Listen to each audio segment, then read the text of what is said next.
Hola, ¿qué tal? Soy el chico de las poesías. Hoy es noche de sexo. Voy a devorarte, nena linda. Salut la team Sorare, j'espère que vous êtes en forme. On se retrouve pour une 7e projection de galerie déjà. Et oui, je passe mon temps sur des tableurs Excel ces temps-ci. Ça a fait sourire Torque d'ailleurs, qui dans un de ses live Twitch a bien dit « Ah bah si même Papin le Bref se fait faire des projections de galerie, c'est que Sorare est tombé bien bas ». Et après, on a bien entendu, c'était de l'humour, on a discuté en privé. Je suis effectivement un des derniers des Mohicans, en tout cas, à insister fortement. J'espère qu'il y aura beaucoup plus de créateurs de contenu aussi qu'on puisse partager, bien entendu. Donc rassurez-vous, c'était de l'humour de la part de Torque aussi. Il a même dit qu'il se doutait si j'étais sobre. Et si, on est en pleine après, mais je suis bien sobre, mon Torque, ça m'arrive et de temps en temps. Et se projeter sur quoi? Parce que c'est ce qui a été soulevé dans son chat. Bah écoute, c'est des projections de galerie, mais pour se projeter sur le nouveau gameplay. Je vois pas ce qu'on a à dire de plus. C'est vraiment pour se projeter sur la rentrée et sur la mise en place du nouveau gameplay. J'espère que ceux qui ont commenté étaient au courant, bien sûr, des changements. On attaque aujourd'hui avec une grosse galerie. Et croyez-moi, ça n'a pas été si évident que ça sur celle-là. Vous allez le voir, c'est la galerie de GRM. Vous allez voir ses stats. On est sur un manager qui performe, qui a eu de gros résultats aussi, qui a un volume de galerie pas loin des 14 000 euros, si je ne me trompe pas. Et donc, ça a été un challenge aussi de voir ce que je pouvais lui proposer. Hyper intéressant, comme toujours. Ça m'a permis d'aller découvrir des joueurs, mais cette fois-ci avec leur prix en rare, parce que j'ai beaucoup insisté sur les rares pour lui. Et on attaque avec ses desiderata et bien sûr un état des lieux de sa galerie. C'est parti. Comme toujours, on fait cet état des lieux. Il a aujourd'hui 13 600 euros. Ça a monté 300 euros en un jour ou deux. Hein, Jérém, j'ai vu que tu étais pas loin des 14 000 maintenant.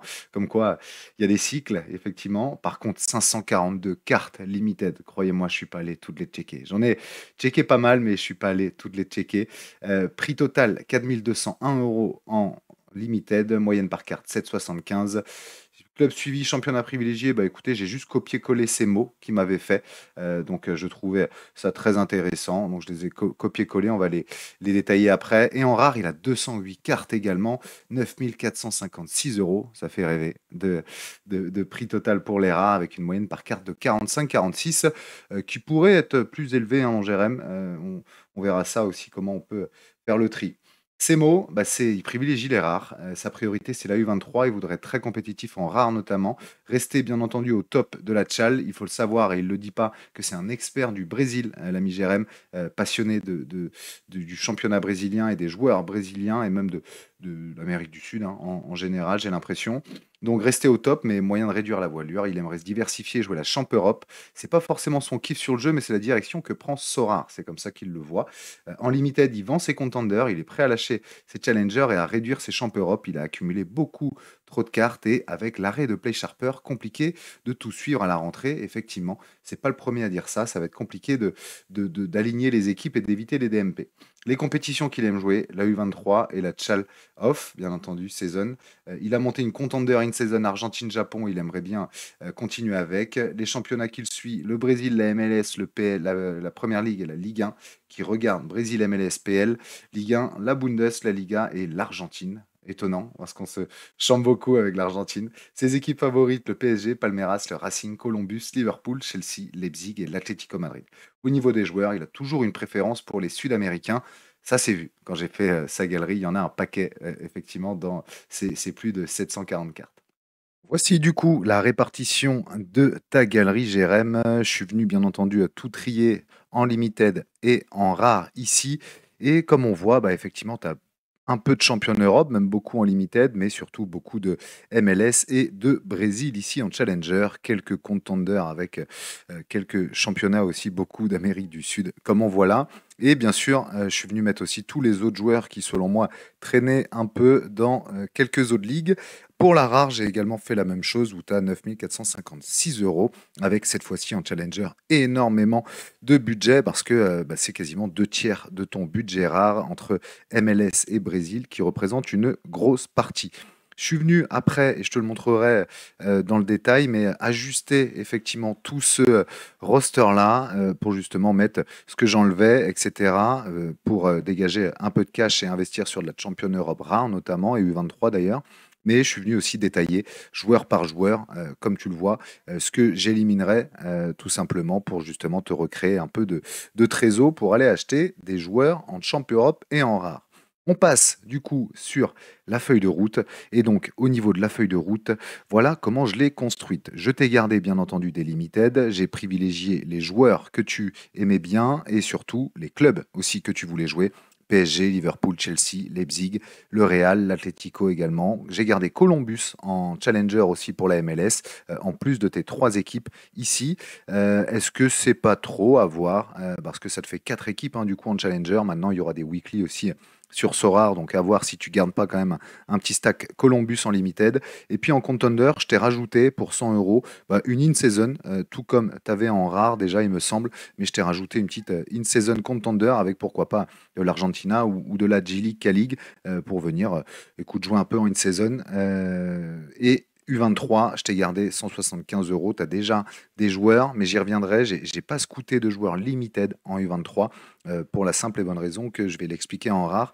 J'aimerais que tu lis, pourquoi pas, tes achats U23 rares à tes achats limited. C'est-à-dire que si tu achètes un joueur en rare, et on verra quelques exemples, et bah, tu l'engages en limited derrière. Ce qui fait qu'au total, tu avais 4200 euros sur la limited. Moi, j'ai réussi à réduire à 3100 pour te dégager 1000 euros à réinvestir du coup sur les rares. Je passe, et on le verra à la fin, à 144 joueurs. Donc ça quand même, ça dégraisse vachement ton effectif aussi limited par rapport à ce que tu as maintenant. Et donc, voici surtout la répartition rare. Et ben, pourquoi je me focalise sur les rares? Bah, parce qu'avec une valeur de galerie comme ceci, également, hein, je t'ai pas félicité, mais 16% de reward winning line-up, c'est énorme. Jérém, bravo. Tu as été habitué à gagner des grosses cartes aussi. Il te manque celle-là, hein. Il te manque celle-là, hein. Tu es comme moi. Il te manque la victoire en SO5. Pourtant, 540 cartes de gagnées. Tu es là depuis le 14 mars 2021. Bon, c'est tout simplement énorme. En tout cas, en montant, j'en ai rarement vu des gros comme ça. Donc, félicitations. Et puis, pourquoi je te dis de te focus sur les rares? Parce que je pense que tu peux aller effectivement d'un point de vue valeur de ta galerie et donc mérite de récompense, aller beaucoup plus muscler ce roster-là, mais je pense que c'est ce que tu as en tête. J'ai donc beaucoup plus creusé les rares, comme vous le voyez à l'écran, en renforçant bien entendu ta champ.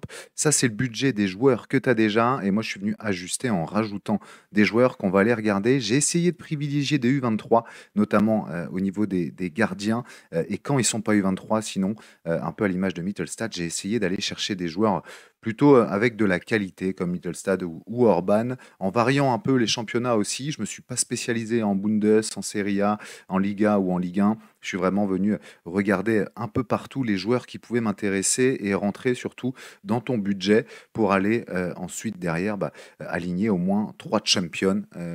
J'ai été même parti sur une quatrième peut-être spécialisée, mais je pense que trois champions dans un premier temps, ça va te permettre justement d'aller la jouer avec un peu de qualité et puis surtout pas mal de joueurs hein, qui peuvent être titulaires. Donc potentiellement, ça t'offre aussi de la profondeur. On regarde donc les profils que je t'ai trouvés. Au niveau des gardiens, le premier c'est Johan Garcia, gardien de l'Espagnol, qui jouera en plus peut-être les JO avec l'Espagne, et puis du coup qui a eu 23 jusqu'en 2025. Au niveau des scorings, c'est plutôt très bon, comme on le voit là. Pour le deuxième, un peu plus cher, on part du côté de la Bundesliga, du côté de Fribourg avec Noah Atubolou, qui lui est encore U23 à 2 ans, donc intéressant. Si je te mets les prix en rare, effectivement, on est sur un gardien plus cher, hein, 279 euros, mais Atubolou, en tout cas, très très bon gardien. Et si on regarde ses performances, bon, il y a pas mal de verts, ça devrait te rapporter quelques rewards, je l'espère. Au niveau des défenseurs, je te mets Jarrad Branthwaite d'Everton. Il est effectivement à 95 euros, mais par contre, très très bon scoring pour une équipe d'Everton qui a quand même bien fini la saison au niveau des clean sheets, mais avec un défenseur en tout cas qui fait du scoring, qui est capable de marquer, etc. Et puis qui est encore jeune, U23 pendant 2 ans. Pour la qualité du joueur, je trouve son prix très bas. Je te le propose donc à 40 euros. Bafodé Diakité. Il est U23 encore 1 an du côté du LOSC, bien entendu, avec des scorings intéressants. Il a été blessé une grosse partie de la saison. Mais là, on voit que, en tout cas, c'est très costaud. Les deux suivants ne sont pas effectivement U23, mais par contre, pétri de qualité aussi. Mittelstadt, j'aime beaucoup, capable de gros scoring avec un 15 de 62. Je pense que pour ton roster champion, ça t'apporterait de la qualité. Et d'un point de vue rapport qualité-prix, toujours en Bundesliga, Willy Orban aussi, 60 euros, mais pour de bon scoring avec une équipe de Leipzig qui me semble que tu aimes bien. Donc voilà, j'en profiterai pour allier passion et plaisir. Au niveau des milieux, je commence avec Harvey Elliott, milieu U23 encore en quelques années, mais je trouvais son prix à 105 euros pour la qualité du joueur. Vu comment il a fini la saison, je pense qu'il peut être l'une des bonnes surprises, en tout cas et des révélations l'année prochaine. Si on regarde ses scores, Harvey Elliott, c'est un très bon match-up en plus contre Ipswich au premier match. Bon, je trouve que c'est un joueur qui est capable de gros scoring et qui est encore très jeune. Donc j'espère que ça va éclore du côté de Liverpool encore une fois et surtout au lieu d'éclore confirmé plutôt parce que on sait déjà que c'est un très bon joueur. Parce qu'il est encore U23 aussi, une petite année, je te mets Angel Gomez du LOSC également en reco, parce qu'on est sur un joueur plutôt stable, capable aussi de très bon scoring, allié peut-être à Diakité aussi. Du coup, ça peut être intéressant selon les match-ups du LOSC. Je t'ai pas mis Chevalier d'ailleurs. Je t'ai pas mis Chevalier pour son prix qui était très élevé. Maintenant, si tu dégages effectivement un peu plus de Brésiliens, je pense que tu pourrais avoir Chevalier, mais j'aime bien aussi Angel Gomez. Je trouve que c'est très constant et capable de bon scoring. Et parce qu'on est sur le LOSC et que ça vient de signer sur les conseils de QTN aussi, hein, qui l'a évoqué dans le podcast, Mouko, qui est effectivement ancien de Malines et qui est un jeune très très prometteur du côté du LOSC. J'espère qu'il va éclore en Ligue 1. Il va jouer plus bas que Angel Gomez, mais intéressant, U23 encore jusqu'en 2029. Je pense qu'à 25 euros, c'est un très bel investissement. Je repars du côté de l'APL et je pense qu'un Mohamed Kudus peut apporter aussi satisfaction en Champion ou en U23 parce qu'il est U23 un an encore, auteur d'une magnifique saison avec un super L15. Bon, prix plus élevé, mais la qualité, ça se paye. Et pour te faire plaisir, parce que tu es fan du Paris Saint-Germain, Fabien Ruiz, je pense qu'au vu de son euro, j'espère que ça va continuer comme ça, il va surfer dessus. Mais à 78 euros, ça peut être effectivement un très bon scoreur champion l'année prochaine pour moins de 100 euros. Au niveau des attaquants, pas U23, c'est Lookman à 135 euros, mais pour la qualité. Et puis ça jouera aussi l'Europe, hein, si ça reste à l'Atalanta, bien entendu. Mais en tout cas, on le sait, il a fait mal à une équipe qui n'était pas très chère niveau cœur, à l'OM. Mais c'est un très très bon attaquant avec, on se souvient, ce triplé notamment contre Leverkusen en finale de Coupe d'Europe. En complément du roster aussi, je te mets Keito Nakamura. Lui, il est U23 jusqu'à 2025, donc jusqu'à l'année prochaine. À ce prix-là, je pense que il peut être encore une révélation, je l'espère, de ce championnat de Ligue 1, parce que c'était sa première saison, hein, donc il a fallu aussi un temps d'adaptation, mais mine de rien, en tout cas, ça finit bien avec un 56 de L5. Je pense que ça peut être un bon complément pour ton roster. Le dernier, c'est plutôt un pari avec ce joueur, hein, Yankuba Minte, qui vient de Feyenoord, qui a signé à Brighton Hove Albion. Donc, joueur hyper intéressant, un Gambien qui, effectivement, était capable de beau scoring avec Feyenoord. Est-ce qu'il va aussi bien percer en PL? Ben, c'est pas sûr, mais moi je tenterai le pari parce que on est sur une équipe de Brighton habituée aussi de faire éclore aussi des bons joueurs comme ça et des bons jeunes. Donc voilà, je tenterai le coup à 83 euros. C'est un beau pari sur l'avenir aussi U23 jusqu'en 2029. Au niveau de la Challenger, bah, tu es bien fourni hein, entre MLS et Brésil. C'est ton plus gros roster tout simplement. Alors je te conserve quand même une équipe MLS où tu as pas mal de GOAT. Donc oui, continue à jouer avec effectivement. Ensuite, je suis venu te faire une équipe 2 un peu mixée entre MLS et un peu de Brésil avec Rossi notamment le gardien. Il n'y a que 2 Game Week hein, où la MLS joue et que le Brésil ne joue pas. 512 et 516 je crois. Donc tu vas pouvoir aligner Brésil et MLS sur la majorité des Game Week jusqu'à la fin des championnats. Et puis, en équipe 3, je suis venu te mettre une équipe brésilienne, équipe 4 également, mais plus orientée Palmeiras. Et puis, sinon, je te garde en backup Mignolet, parce que à la fin des championnats MLS, potentiellement, ça sera un gardien à avoir pour la Tchal. Et puis, Everson, qui est blessé, mais que tu peux conserver en attendant qu'il reprenne. Donc, tu as pas mal hein, de joueurs en backup, comme on voit là, des Almada, de la Cruz, Gerson, qui peuvent venir compléter un roster. Tu as vraiment de la qualité sur ta Challenger. Ça tombe bien, je crois que c'est celle que tu privilégies. Au niveau de la Contender, je conserve uniquement 2 équipes en in que je viens renforcer. Une plutôt orientée Asia et une plutôt orientée Argentine avec notamment un stack Racing, mais pas que. Hein, parce que tu as du Barco par exemple qui joue à River. Mais je viens vraiment me concentrer sur 2 équipes en in-season qui te permettra peut-être d'aller chercher du cash. J'imagine que les price pools sont sympas. Je te propose de regarder les joueurs effectivement que j'ai checkés. Et Atsuki Ito, hein, on est sur le meilleur, tout simplement, milieu asiatique sur le L15. Et puis, sinon, Watanabe, tu vois, c'est le sixième ici, mais on est sur des prix pas hyper élevés. Donc, moi, je te les ai mis en in-season, mais j'irai potentiellement me diriger là-dessus. Et puis, Mathéus, bien entendu, si on regarde les attaquants, qui doit être également très bien classé. C'est effectivement le deuxième ici en L15, Yann Mathéus de 25 ans. Donc je pense que ça renforce bien effectivement ta contender. On pourrait imaginer aussi un Matheus Savio, brésilien en plus, et je sais que tu aimes bien, qui pourrait venir encore compléter parce que tu le verras, je ne suis pas full niveau budget. Je crois que je t'ai gardé un peu de sous de côté.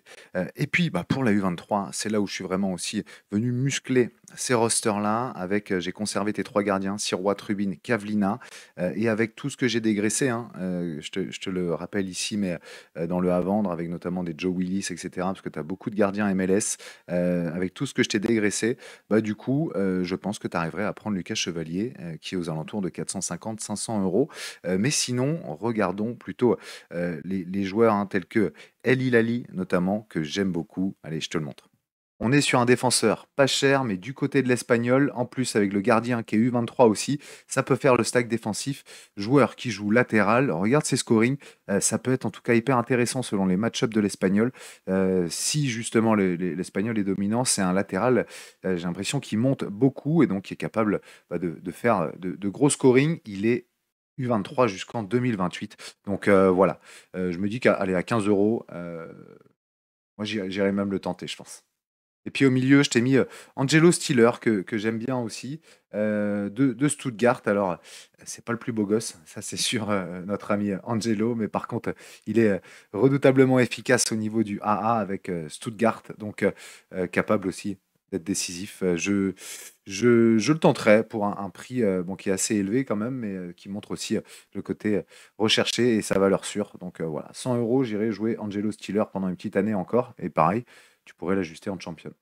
Et le dernier, bien connu aussi du championnat de France, c'est Dylan Bakwa, l'ancien Bordelais, a joué à Strasbourg et qui a plutôt été très très bon. Je trouve en tout cas que pour 110 euros en attaquant, c'est une valeur assez sûre. Bien entendu, il faudra voir ce qu'il va faire l'ami Dylan, mais il est encore U23 jusqu'en 2027, donc pas hyper risqué non plus.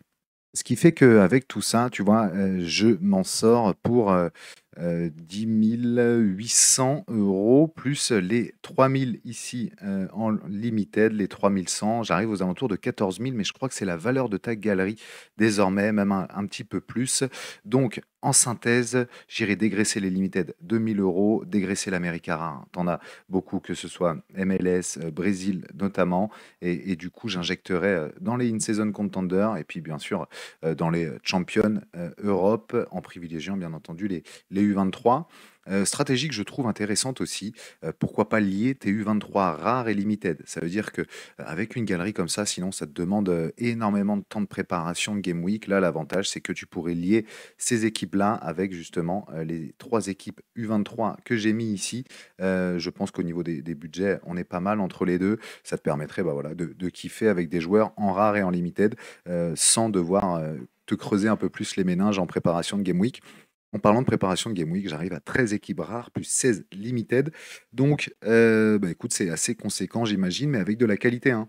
Parce que du coup, j'ai renforcé ta qualité au niveau des joueurs. Tu vois, je tombe à 105 ici, un peu plus en mettant chevalier, je tombe à 106 joueurs. Je pense que si tu gardes, allez, avec tous les backups et ceux que tu vas vouloir garder en plus, quasiment 150 joueurs, écoute, ça donnerait avec 10 800 une moyenne par carte, comme on le voit ici, de 72 € en rare. Ça montrait quand même ta qualité hein, qui était à 45 initialement. Donc je pense que je muscle un peu la rare et au niveau des limited, j'épure quand même beaucoup. Je te remontre ici, j'arrive à peu près 150 joueurs, 144, mais je pense que tu vas garder pour la collecte, etc. aussi, les joueurs blessés, machin. Donc je pense que tu arriverais plutôt aux alentours de 200 joueurs. Si on prend 200 joueurs, pour 3 150 €, ça fait quand même une moyenne par carte de 15 €. C'est très, très quali. Donc, je garderai ça, en tout cas, en tête. Maintenant, ça demande bien entendu énormément d'ajustements, hein, parce que tu as 542 joueurs limited Donc ça te fait effectivement pas mal de cartes à vendre, mais profite parce qu'avec la reprise des championnats, et je vois ta galerie au fur et à mesure monter, donc profite, tu as certainement quelques joueurs à épurer et du coup à te dégager de la trésor pour, je l'espère, injecter soit sur les joueurs que je t'ai proposés, soit bien entendu sur des joueurs de ton choix, parce que je sais que tu es un fin scooter aussi, l'ami Jérém. Voilà donc mon Jérém, j'espère que ça te plaît en tout cas. Ça en fait une de plus, il m'en reste, je suis en train de les regarder sous les yeux, j'ai Manita Time prochainement, Bravon aussi, j'ai NLRX aussi qui m'a contacté sur YouTube, le Shelby FC, Anse bien entendu, Cédric aussi et Vulcido. Donc ça me fait encore 7-8 galeries à construire. Je pense que je m'arrêterai là après parce que je pense qu'on arrivera au début de la saison. Je ne vais pas faire des projections de galeries sur une saison qui a déjà commencé. Mais voilà, je vais essayer d'enchaîner 3 par semaine comme ça pour que vous puissiez avoir votre projection de galerie rapidement, les amis. Merci beaucoup pour le soutien. J'en profite. N'hésitez pas, bien entendu, à liker, partager, notamment aussi l'interview que je viens de sortir avec QTN. J'espère que ce podcast vous plaît. Moi, en tout cas, ça m'a hyper hypé de le faire et c'est un projet que j'avais en tête depuis bien longtemps. Donc, je voudrais vous remercier déjà pour ceux qui sont là depuis le début, qui soutiennent et qui ont toujours cru. C'est vraiment cool parce que ça permet en tout cas de réaliser des projets grâce à votre soutien et votre force. Donc, un grand, grand merci les amis et à très vite. Ciao. And I've always been DTP, I've never been CLB like